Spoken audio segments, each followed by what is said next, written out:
Hello guys, আমি তন্দ্রা নিয়ে আসলাম আজকে একটা নতুন রেসিপি। প্রথমে পটলের দুই মাথা কেটে নিয়ে মাঝে মাঝে খোসা রেখে ছাড়িয়ে নিন। তারপরে ভালো করে ধুয়ে নুন, হলুদ ও সামান্য চিনি দিয়ে ম্যারিনেট করে রাখুন। পরে একটা বাটিতে টমেটো আর শুকনো লঙ্কা আর একটু নুন দিয়ে সিদ্ধ করতে দিন। সিদ্ধ হয়ে গেলে তার টমেটোর খোসা ছাড়িয়ে শুকনো লঙ্কা, কাঁচা লঙ্কা, আদা ও সিদ্ধ করা টমেটো একটা মিক্সিং বোলে নিয়ে পেস্ট করে নিন। এবার আসুন কড়াইয়ের কাছে। কড়াইয়ে তেল গরম করে তার মধ্যে ওই পটলগুলোকে ভালো করে ভেজে নিন।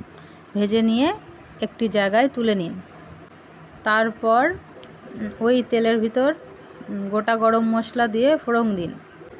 এরপর দিন সে পেস্ট করে রাখা মশলা, আদা, কাঁচা লঙ্কা বাটা। ভালো করে কষিয়ে নিন এবং কষিয়ে নিয়ে মশলাটা কষে তেল ছাড়লে এর মধ্যে দিয়ে দিন ওই ভেজে রাখা পটলগুলো। ভালো করে পটলগুলো নাড়াচাড়া করে এবার দিয়ে দিন লবণ, হলুদ, জিরের গুঁড়ো, কাশ্মীরি লঙ্কার গুঁড়ো, ধনে গুঁড়ো। আমার কাছে কাশ্মীরি লঙ্কার গুঁড়ো আর ধনে গুঁড়ো ছিল না বলে আমি দিইনি। স্বাদের ব্যালেন্স করার জন্য সামান্য পরিমাণ চিনি দিয়ে দিন এবং ভালো করে মশলাগুলো আবার কষিয়ে নিন। কষিয়ে নেওয়ার পরে গ্রেট করে রাখা পনির ওর ভিতর এবার ঢেলে দিন। ভালো করে নাড়িয়ে চাড়িয়ে এবার দিয়ে দিন আগে থেকে গরম করে রাখা গরম জল। কিছু কষিয়ে জল দিয়ে এবার ঢাকা দিয়ে দিন।